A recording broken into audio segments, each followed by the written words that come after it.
We've had quite a few people that were interested in us doing a video on the BRIC countries, which is Brazil, Russia, India, China, and South Africa. With good reason. There's a lot of information that's going out on the media now about where Mexico, Canada, of all countries, are looking into becoming a BRIC country. Can you believe that? I mean, here's Canada, which is a developed country, looking to as a BRIC country. And one of the reasons is because of the debt. The U.S. dollar Scott, right now, is the main reserve currency. A lot of people are scared to death the dollar is going to go into collapse, and with good reason. The U.S. government has no intentions of paying off the debt. I mean, they're not doing anything at all to try to do this. Every year that they just keep raising the debt limit. And now what's happening is these countries, other countries now waking up, realizing that the U.S. has no intentions of paying off this debt. It's not just that, too. U.S. is notorious for freezing assets all over the world. Any bank that's dealing with U.S. dollars, the U.S. is capable that they can go in and just freeze those assets. Look what happened to Russia with Ukraine. Now, whether you believe or not believe what happened or approve of it is another matter, but the fact is the U.S. has shown that they can go in and freeze a country's assets in a second.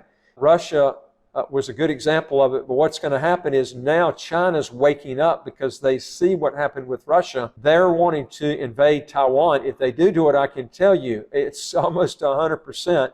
The U.S. will freeze their assets just like they did with Russia. So China's probably, I know right now behind closed doors, they're trying to come up with another reserve currency. But meanwhile, what they're doing is they're trying to get other countries to join in BRIC countries with Russia and also Brazil and the other countries, South Africa and India. And they just had some news media just several days ago with all these countries joining forces, and there are other countries that are looking into actually joining in with them.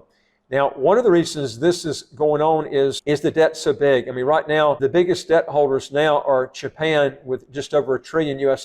They owe the U.S. owes Japan. China, just under $1 billion, $867 billion. It goes down from there. United Kingdom is third with $655 billion, and Belgium is $354 billion. Luxembourg is at $329 billion. Believe it or not, Cayman Islands is at number 6 at $284 billion. That's an amazing little island like that. It has so much wealth there. These are countries, they're trying to time, when is all this crap going to happen? Not the freezing of assets, but the dollar going into a collapse. In 10 years, they're talking about right now, in 10 years, the interest on the debt will be more than what the U.S. is spending right now on Medicaid and also on all military spending. And you're looking at next year, just the interest on the debt will be like around just under $700 billion just on the interest. It's gotten to the point now the U.S. can't pay it off now. What are they going to do when it goes up even higher? I mean, that's just quite obvious.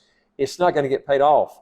And I think people who are funding in Social Security and programs like this, they're going to be really sadly on the out. I can't see where that's going to be around in 15 or 20 years from now. They're already talking about giving out in 10 years where they're going to have to raise the age up, reduce benefits. They're going to be doing everything under the sun to try to skim out of all their obligations from it, just because of all this wasteful spending. It's just incredible. Also, folks, if you want to legally get around your high income taxes and how to get a second passport as quick as 45 days, do 3 things. Hit the subscribe button at the right of your screen right here, and you get new videos automatically as they come out. And number 2 is I would like to hear from me. If you got a question or comment, put it below. And also go to our website, www.citizenshipquickly.com, and just ask for some help. There was an article that came out in Beef. It was talking about why is Canada and Mexico may become the new BRIC countries. This is the thing that's really caught a lot of people's eyes is why would these countries join, these BRIC countries? Well, you got to understand when you got a currency that's so defunct like the U.S. currency is, people now they're looking for other ways to put their money, and they're trying to find out what's going to be this next reserve currency. Is it going to be the Chinese yuan? I don't think it's going to be Chinese yuan. I'll tell you the reason why. I don't think enough people would get in on that currency because you got a dictator running the country. It's going to have to be some other type currency. I don't know what it is. I think you're going to see something happen pretty soon because China right now is scared to death that the U.S. is going to freeze their assets just like Russia. So they're trying to find some sort of plan before they attack Taiwan. It's pretty imminent, and I think it's going to be done in the next, I don't think it's going to go past 5 years out. And I think China's just trying to look at what's happening with Russia to try to get some sort of education on how to do this process going against Taiwan. and they're trying to figure out how they're going to ditch the dollar, because those guys are no dummies. They're trying to figure out how we're going to ditch the dollar before the U.S. freezes our assets. And when that happens too, you're going to see the dollar plummet, because China does hold a lot of the U.S. debt. And so this is something that if you have a lot of money in the U.S. dollar, you might want to think about this. And I look forward to talking to you on the next video. Take care.